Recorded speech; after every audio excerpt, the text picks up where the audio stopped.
¿Cuál ha sido el papel de la Corte de Cuentas de la República para prevenir o sancionar la corrupción en el país? La respuesta a esa y otras preguntas aquí en 8 en Punto.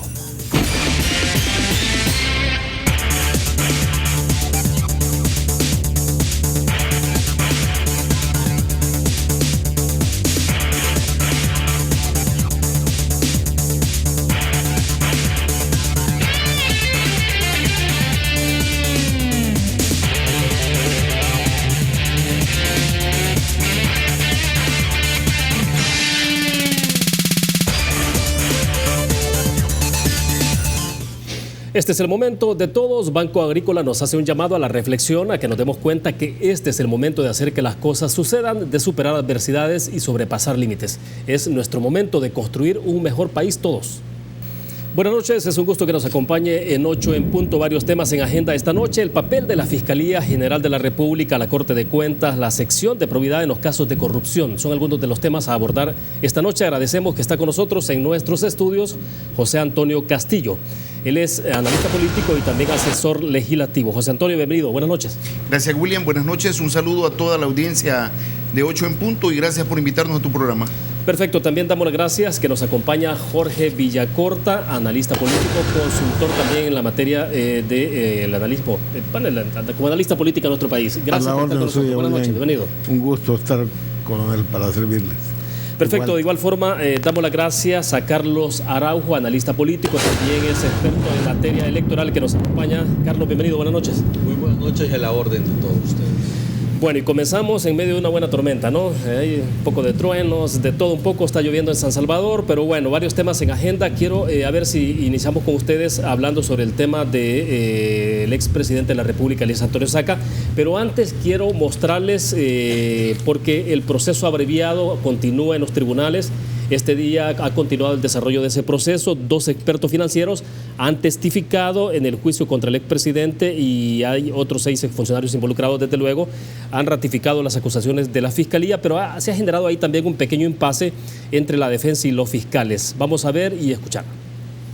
Que ellos revisaron toda la documentación, que la Fiscalía General de la República pidió informes a los entes competentes como la Presidencia de la República, el Ministerio de Hacienda, y no encontraron ningún tipo de registro que justificara la emisión de los fondos. Pero aquí lo que no es usual es que sienten al perito con la computadora de la Fiscalía y que claramente digan que el CD que han presentado al tribunal no contiene la información que quieren hacerle ver al perito, sino que la información viene de una computadora de una de las partes. Bueno, de inmediato entramos en materia. Jorge, quiero comenzar con usted un poco. ¿Cuál es la evaluación que se puede estar haciendo a estas alturas del proceso en el caso de la Fiscalía General de la República, sobre todo porque ahora hay un poco de cuestionamiento hacia la Fiscalía por el hecho de que se optó por el proceso abreviado? Hemos escuchado al fiscal general de la República hablar de que lo que implicaba seguir un proceso extendido, digamos, o el procedimiento normal, que no fuera el abreviado, y la posibilidad entonces de que el expresidente de la República terminara fuera de la cárcel, pero además el proceso se prolongara por mucho tiempo, ¿no? Y el abreviado le ha permitido, obviamente, que el expresidente de la República se inculpe en estos casos y se esté a las puertas de una condena. Pero bueno, su opinión. Después de lo que yo escuché al señor fiscal en un programa de televisión donde detalló las razones por las cuales la Fiscalía había decidido seguir ese procedimiento, prácticamente me quedé sin dudas y creo que el fiscal hizo lo correcto, lo que le tocaba hacer, partiendo de la realidad de nuestro sistema jurídico. Es evidente que usted puede, ciudadano, considerar que en la primera instancia la persona enjuiciada es condenada. Sí, pero esa persona en el sistema normal simplemente apela y ese es un tema que va al siguiente nivel. El primero, que es el tribunal, lo que está sucediendo es la primera instancia, pero luego vas a ir a una segunda instancia que es una cámara. ¿Y qué puede suceder ahí? Bueno, que ahí al revés, el que ganó allá pierde, entonces resulta que eso regresa. Sí, pero también el que pierde después puede ir directamente también a la Corte Suprema de Justicia, al área penal. Sí, sí. Resulta que en todos esos tramos las posibilidades que hayan razones, decenas de miles de razones, hacen que un sistema judicial donde tenemos dudas con algunos jueces, y es una cosa, pero hay algunos, y todo el resto de presiones que significa un caso como este, que es un caso donde se está discutiendo el poder. A mí me parece que hizo bien el proceso. Claro, uno lamenta, dice, mire, 10 años o lo que devuelve. Bueno, eso está todavía en proceso. El tiempo de cárcel, perdónenme, no es nada fácil estar en una prisión del tipo de prisiones que son las nuestras, que pueden ser de antología comparadas solo con alguna película de Turquía, donde usted ve unas cárceles espantosas. ¿Usted le otorga entonces el beneficio de la duda al trabajo fiscal? Yo considero que el trabajo fiscal en este momento, con lo que él demostró, me parece que tiene razón en la argumentación y que ocupó la mejor ruta. Perfecto. Carlos, ¿cuál es tu valoración? Porque algunos están sugiriendo también, bueno, lo dijo de alguna forma el fiscal, ¿no?, en declaraciones que ha dado, que en ese contexto también se han aprovechado algunas personas o quizás algunos sectores que también han sido de alguna forma perseguidos por la Fiscalía y han aprovechado como para querer mostrar cierta debilidad del trabajo fiscal. ¿Tu opinión?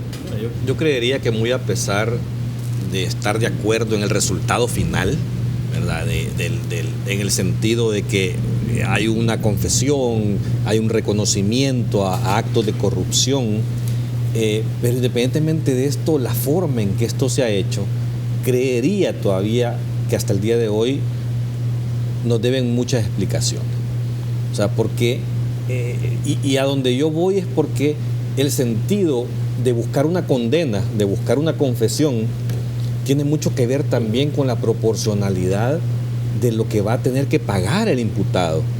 Y aquí el sinsabor que esto ha estado dejando últimamente es que un acto de corrupción de estas magnitudes está al final de cuentas terminando de pagar una condena de que la ha cometido cualquier otro ciudadano común y corriente que se robó 8,000 jocotes, o sea, casi equiparando ese tipo de condenas muy bajas.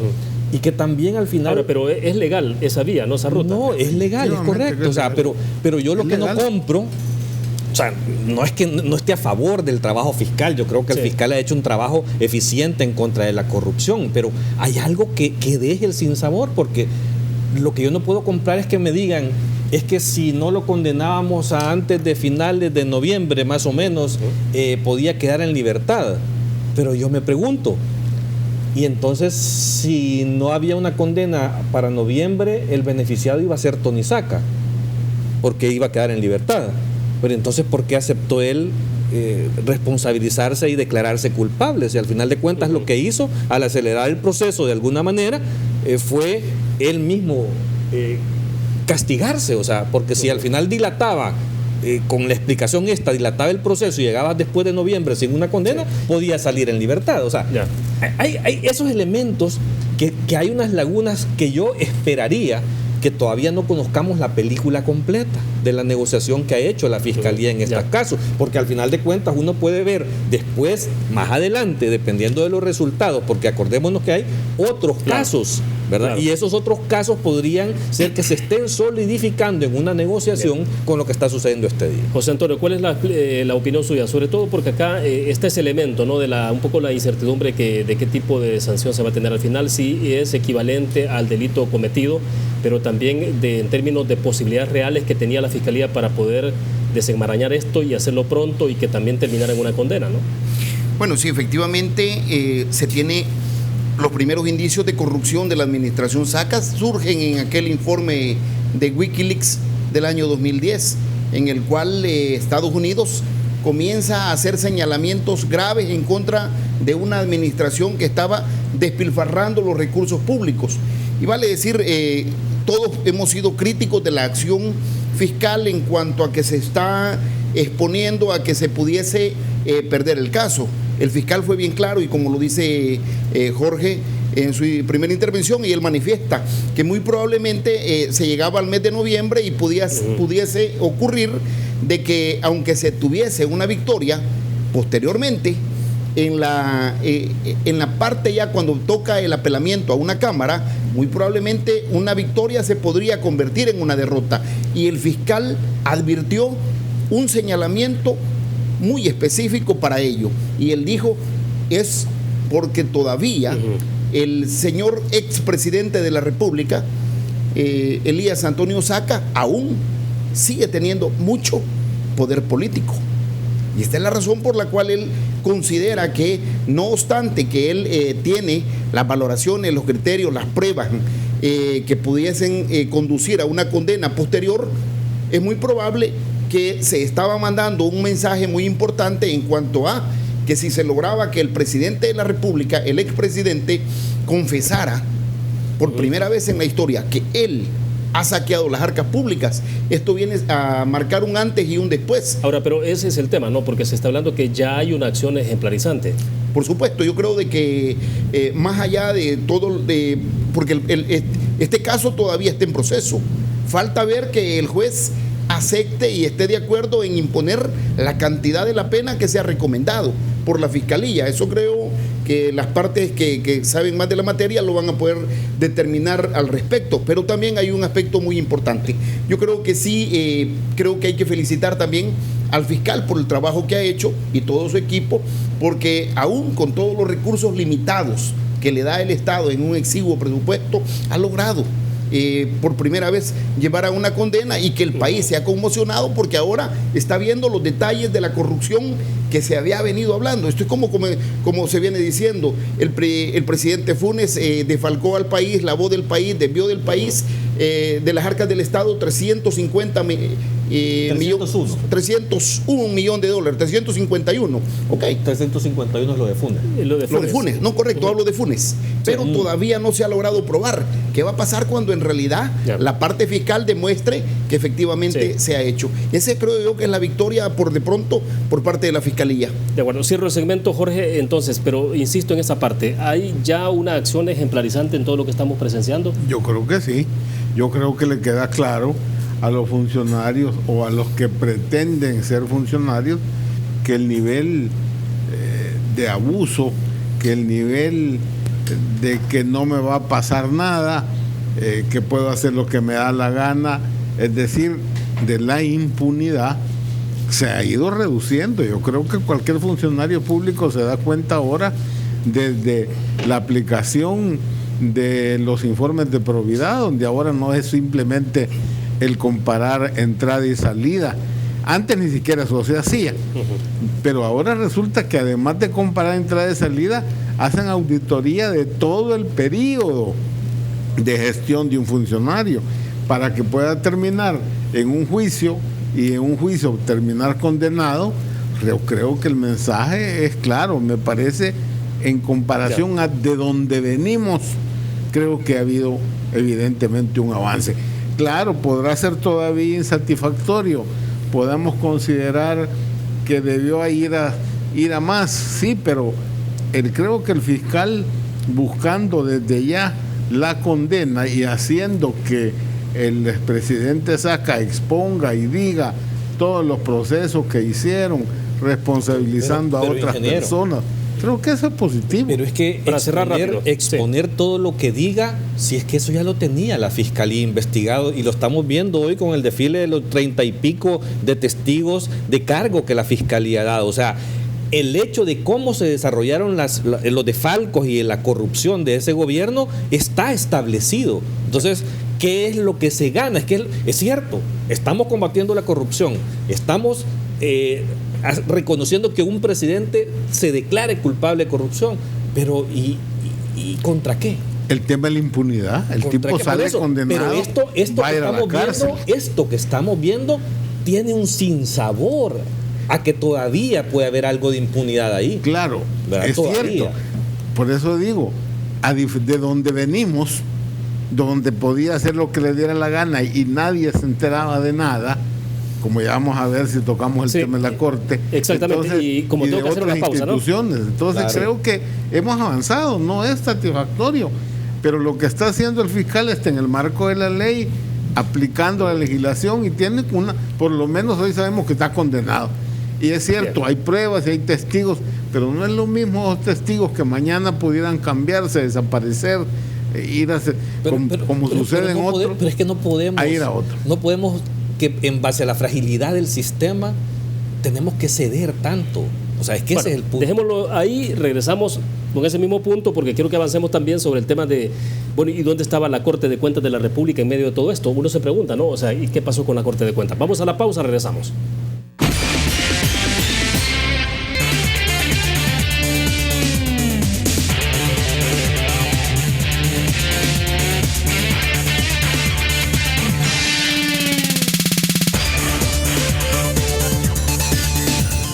Banco Promérica cuenta con la garantía de rapidez en todas sus cajas, donde te atienden en 20 minutos o menos. Continuamos en 8 en punto. Dejamos planteado entonces el tema que tiene que ver con el papel de la Corte de Cuentas de la República. ¿Dónde estaba entonces o dónde ha estado todo este tiempo la Corte de Cuentas de la República? ¿Dónde están los casos donde se pudo haber sancionado o quién está pagando, por ejemplo, por el incumplimiento de deberes, sobre todo deberes en el caso siempre del ente contralor, Jorge, de la Corte de Cuentas? Bueno, miren, empecemos que la Corte, el problema es el concepto, Corte de Cuentas. O sea que uno lo que interesa son las cuentas. Eso no es una verdadera auditoría, sino que es una revisión de las cuentas, el gasto y la justificación del gasto y punto. No va más allá. Mire, este es un tema que venimos discutiendo desde cuando estábamos construyendo el tema de los acuerdos de paz. Y me acuerdo bien porque con algún protagonismo yo le dije en algún momento a Chafik, mira, de una sola vez metamos que la Corte deje de ser Corte y pasemos a una Contraloría General de la República en manos de un Contralor, que es una figura que está por encima del bien y el mal, con por lo menos 9 años, con capacidad de reelección. Yo estaba fijándome en el modelo tico. Los ticos tienen un sistema muy bueno en cuanto al controlador, es un poder absolutamente respetado. Aquí no, aquí se repartían las instituciones. La Procuraduría General de la República para el PDC, la Fiscalía para Arena y la Corte para el PCN. Y usted ahí tenía a Ciro, a Hernán Contreras, a señor Toches, que fue el que creo que ha hecho con mayor, ¿cómo decirlo?, ligereza, para decirlo de alguna manera diplomática, el darles los express para que se puedan inscribir. La Corte nunca va a funcionar, a pesar de que hicimos una nueva ley de la Corte de Cuentas, pero nunca va a funcionar con ese concepto de 3 magistrados. Pero tenemos Corte de Cuentas al diseño y al gusto de los partidos políticos. Por eso mismo. ¿Y quiénes son entonces los que surgen de los acuerdos de paz? No cambiamos a la Fuerza Armada en el poder de la administración del Estado por los partidos políticos, pues.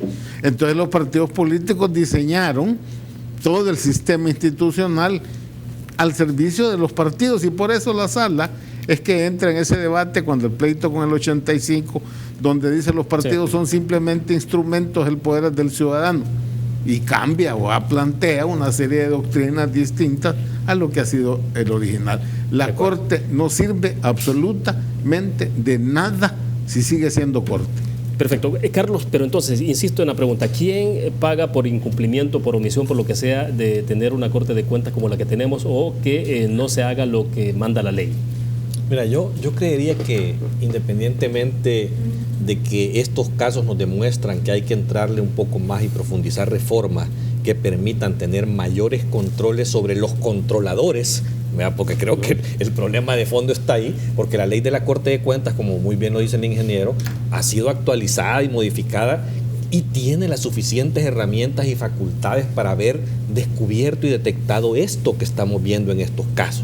O sea, este no es un tema de que no hay leyes, es un tema de hacer cumplir las leyes, o sea, es un tema de personas, es un tema de cómo el sistema funcionaba.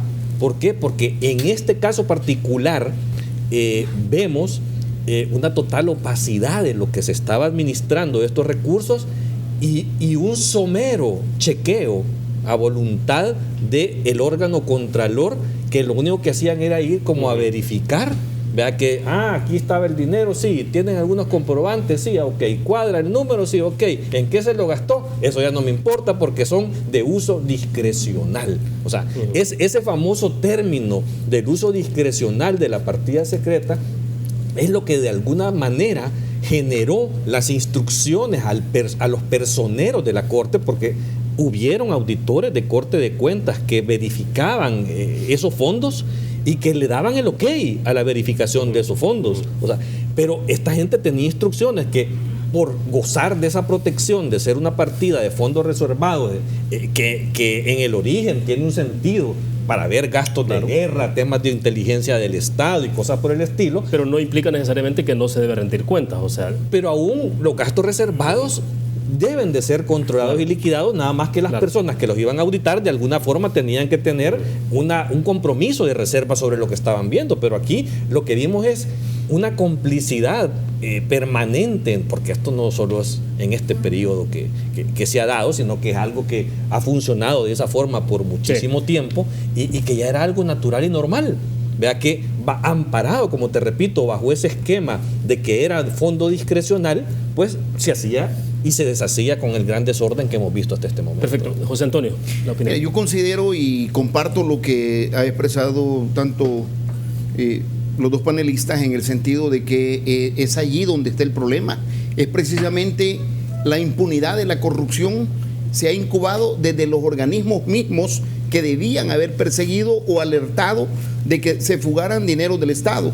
Y esto se da en razón de que estos organismos responden a cuotas partidarias y que esa es la razón por la cual no pueden perseguir a determinados funcionarios, porque esto puede afectar posteriormente a futuro el futuro de un ente, de un organismo político. Fíjate que la pregunta, la respuesta, más bien dicho, más importante cuando inicia la declaración del expresidente de la República y cuando la Fiscalía le pregunta que si él ha cometido las acciones de las cuales se les imputa, y él acepta y él dice: aproveché las debilidades de las instituciones contraloras.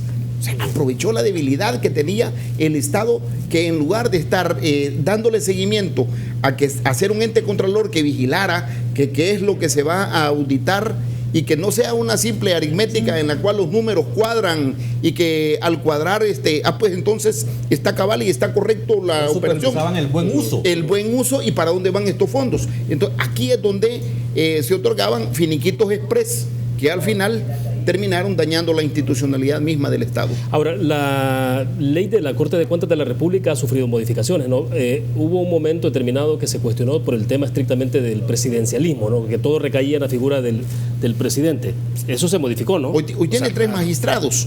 Más sin embargo, el desempeño del ente contralor ha estado determinado también por las presiones políticas que ejercen los partidos que colocan a determinado presidente de la Corte de Cuentas en ese lugar. Nosotros vemos cuál ha sido la conducta de entregar finiquitos express el mismo día que se lo piden, el mismo día lo está entregando. Eso no puede ser. Y es que esto nos lleva al tema de lo que la Corte Suprema de Justicia y la Sala de lo Constitucional había determinado en diferentes fallos, que es el tema de la despartidización de estos organismos, porque aquí de verdad se necesitan funcionarios que puedan hacer carrera y que tengan un prestigio que cuidar para de alguna manera que no sea influenciado por estas vinculaciones o relaciones partidarias. Pero esto pasaría también, Carlos, por entonces la posibilidad de extender los periodos por los cuales son electos los magistrados, por ejemplo, o el mismo presidente de la Corte de Cuentas. Y es que hay que verlo, hay que revisarlo, pero es que el tema no solo pasa por los tiempos que vaya a estar ahí, que es lo que yo te digo,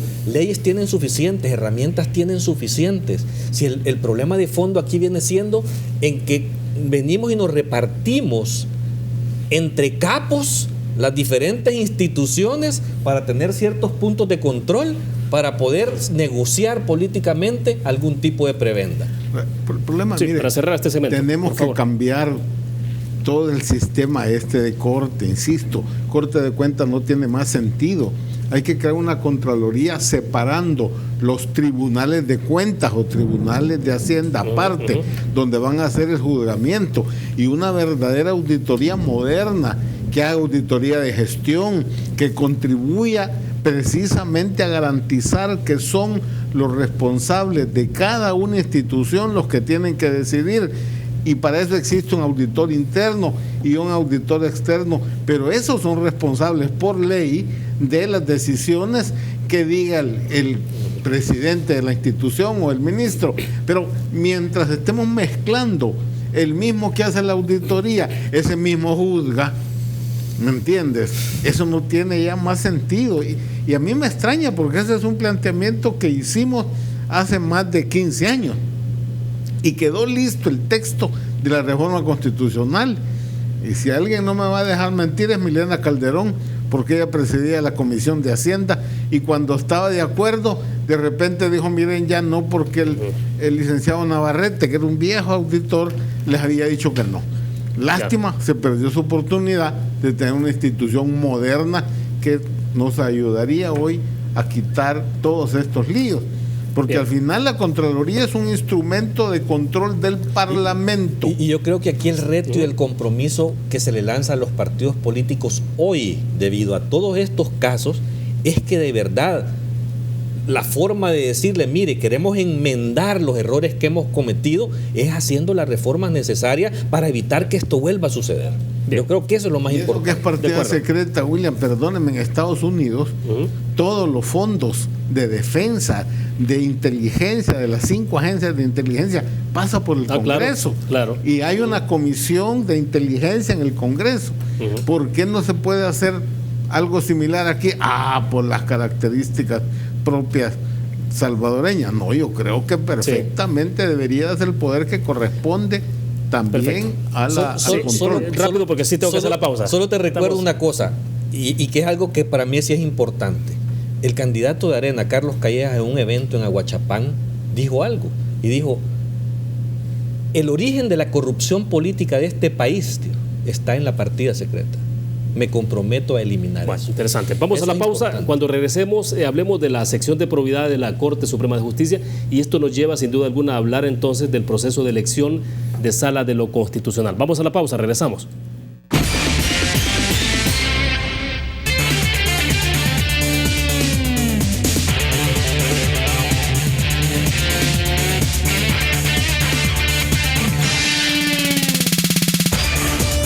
Bien, mientras estamos hablando sobre el tema del proceso abreviado en el caso del expresidente Saca, el tema del papel de la Corte de Cuentas de la República y si hace su trabajo o no lo hace, si hasta dónde entonces lo que necesitamos es una nueva legislación, modificar todo lo que tenemos, y claro, esta es responsabilidad también de los partidos políticos. Lo que está pasando es que la sección de probidad de la Corte Suprema de Justicia, me interesaría conocer la opinión de ustedes. ¿Saben qué está ocurriendo en la sección de probidad de la Corte Suprema de Justicia?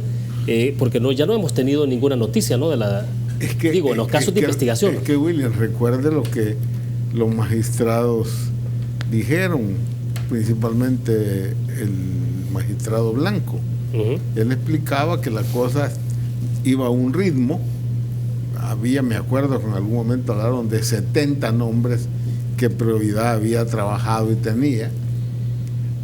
Recuerde usted que venimos con una ley de hace casi 40 años o algo parecido y que nunca se había utilizado, pero de repente comenzaron a detenerse los casos, desde algunos magistrados que nunca daban el paso, porque a la decisión de mandar eso a la Fiscalía es decisión del Pleno, no de la Sala Constitucional, sino del Pleno. Sí. Comenzaron algunos de los magistrados a ponerle dificultades y atraso a eso, y además el señor encargado de probidad, según dijo Sidney Blanco, pues comenzó a bajarle el volumen, la dinámica, la diligencia a los casos, y eso llevó a que eso no avanzara y quedaran ahí detenidos. Y comenzó a ser un candidato estrella de ciertos grupos parlamentarios. Claro, entonces no hay ninguna duda que por eso la controversia hoy de que el jefe de esa unidad, que había bajado los tonos, hoy resulta que es candidato a magistrado. Entonces ahí viene el problema, porque evidentemente hay choque de intereses de una persona que bajó el esfuerzo y por consiguiente algunos incluso han terminado saliendo listos o libres estos días donde ya no hay paso a la fiscalía. Yo creo que probidad viene de que cuando quiso tener dientes con Pino Cáceres, inmediatamente los mismos magistrados le quitaron esos dientes porque no dejaron que tuviera acceso a las cuentas de banco. Eso cambió con esta sala y entonces usted vio cómo caminaron. Bastó con que pasaran a revisar, insisto, auditoría del periodo, y no solo comparación, sino que y comenzaron a surgir. Pero es lo que yo insisto, una institución de bajo perfil y bajo nivel como la sección de probidad, con pocas herramientas, mucho menos herramientas que la Corte de Cuentas. Y con una ley de 1958. Hizo cosas importantes y relevantes. O sea, no es un tema solo de las reglas, de las leyes, de los instrumentos que tiene, sino que es un tema de la voluntad de las personas que están al frente de esa institución. Totalmente de acuerdo. Ahora, todo esto se cruza, ¿no?, con el tema de elección de magistrados de sala de lo constitucional. José Antonio, no hay elección de sala todavía, ¿no? Esta semana parece que vamos a continuar igual. Lo que sí es, claro, que tenga cefalía la sala de lo constitucional. Sí, solamente, y retomando el último punto y regresando a este, vamos a ver, en el año 2005 se le quitó las facultades a la sección de probidad, precisamente para que solicitara información al sistema financiero, y todos recordamos las razones por las cuales se le quitó esa facultad cuando se estaba investigando al expresidente Francisco Flores. Luego, en el año 2015 también se planteó una nueva reforma que planteaba FMLN Gana, en la cual también estaban quitándole ya atribuciones a la sección de probidad, de manera tal que ya no iba a investigar los casos, sino que simplemente los iba a pasar a la Cámara respectiva. Regresando y ya tomando ya la elección de los magistrados, bueno, nosotros por nuestra parte, el diputado Leonardo Bonilla presentó un baremo, que es una evaluación profesional que mide, muchas aristas de lo que debe evaluársele a un futuro candidato y miembro de la Corte Suprema de Justicia, y hemos visto cómo casi alrededor de esa lista que se presentó inicialmente y que fue el primer baremo que se utilizó, ahora está coincidiendo la mayoría de listas de los partidos políticos con una evaluación muy objetiva que hizo el diputado Bonilla. En ese sentido, creo de que la elección está entrampada en cuanto a que se está todavía evaluando algunos nombres en los cuales no quieren ceder, en cuanto a que si quieren que pertenezca a la sección, a la sala de lo constitucional o a la sala de lo civil. Ahora, pero estamos hablando con nombre y apellido. Esto es el caso de Carlos Pineda y Sonia Cortés de Madrid. Ya Carlos Pineda está fuera Carlos Pineda ya no aparece más. Solamente queda la Sonia Cortés procuradora Sonia Cortés de Madrid, y ese prácticamente viene siendo un punto de entrampamiento.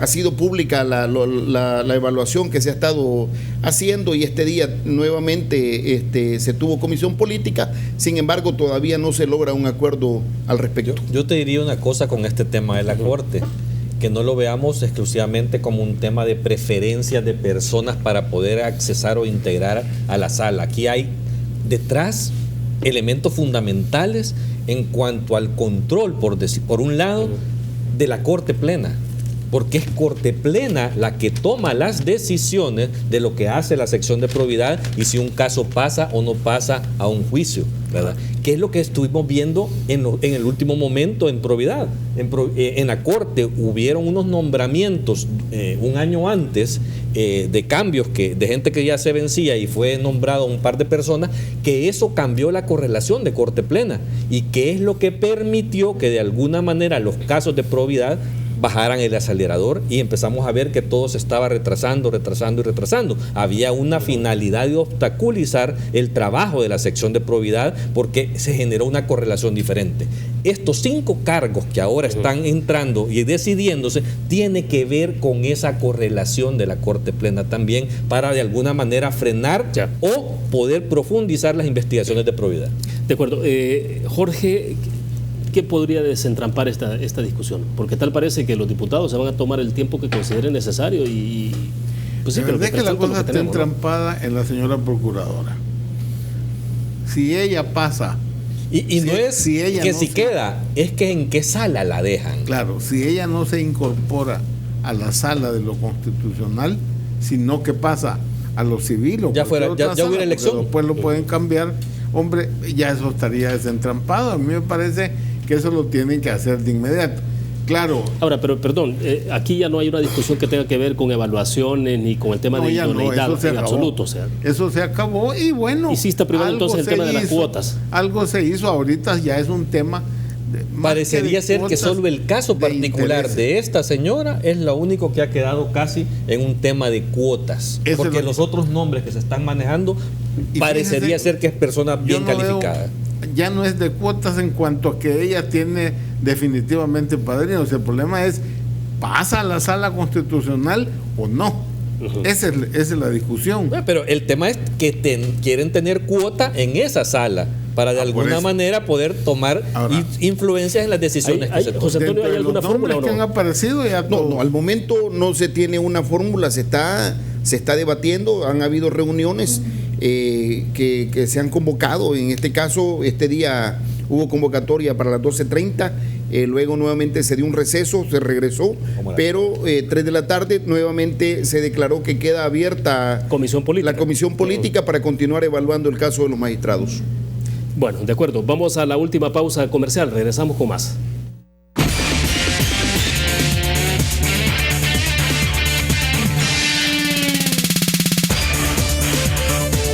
A ver, vamos a avanzar muy rápido porque solo nos quedan como 7 minutos, pero hay un tema que no quiero dejar fuera del análisis, y es el desencuentro que de alguna forma se ha dado entre la Fiscalía General de la República y la Policía Nacional Civil por el tema de los homicidios. Ustedes habrán visto algunos tweets donde la Fiscalía General de la República hizo una advertencia, creo que tenemos ahí un full pantalla, donde en este tuit, por ejemplo, dijo la Fiscalía General de la República que hemos recibido información y confirmado que grupos de pandillas han dado instrucciones de atentar contra los miembros de seguridad pública, principalmente en el occidente del país.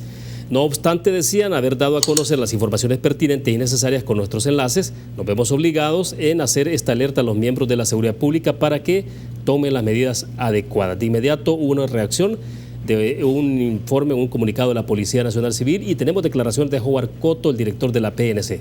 Veamos.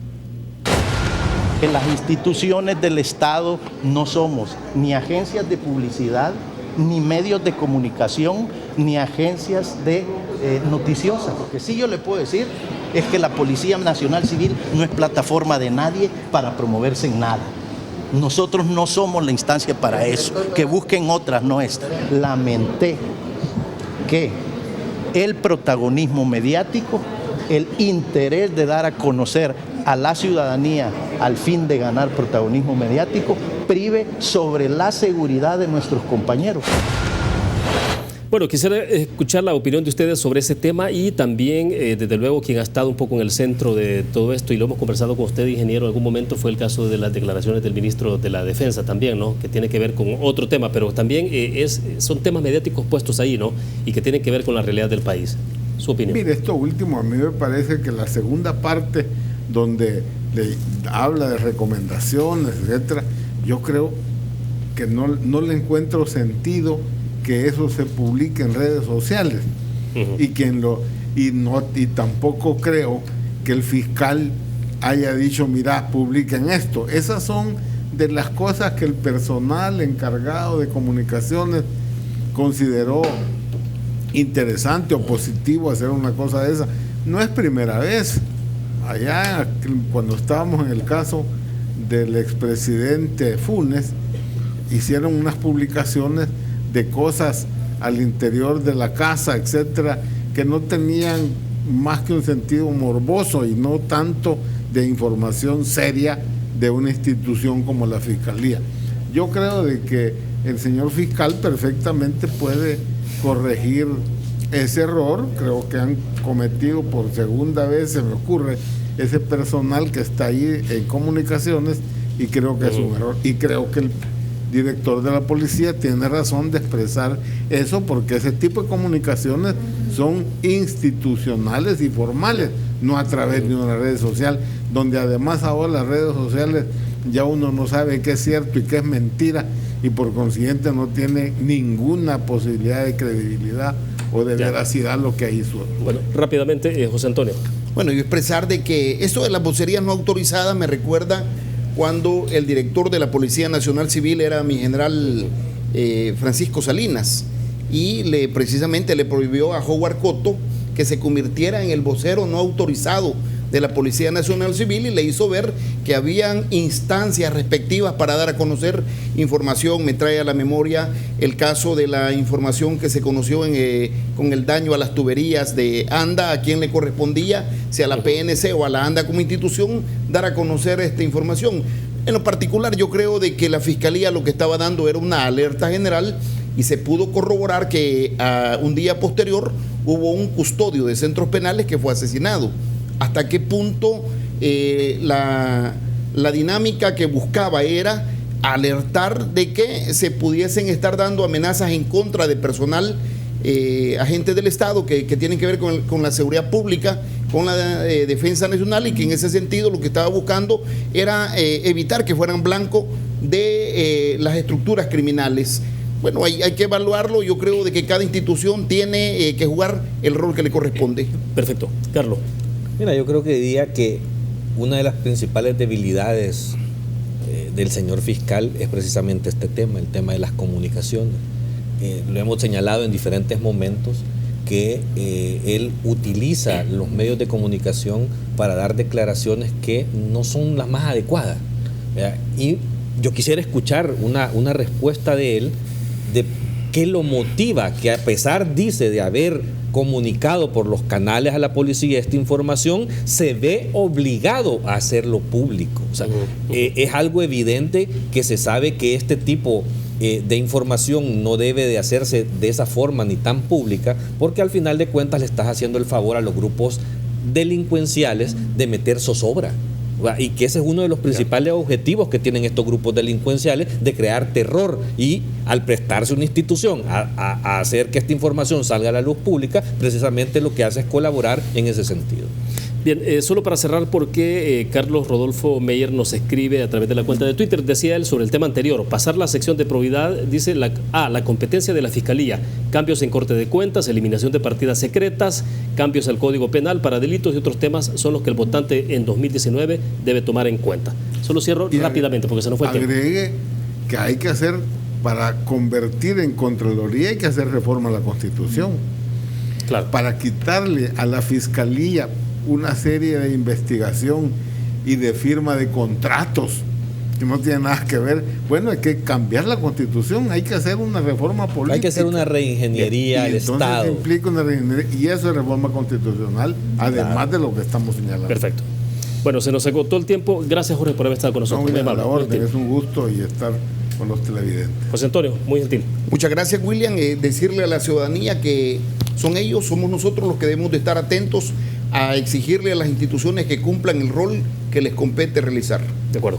Carlos, gracias. Gracias por la invitación y buenas noches a todos. Bueno, perfecto. Terminamos de esta forma 8 en punto. Gracias a ustedes que nos acompañaron. Nos vemos mañana 8 en punto. Buenas noches.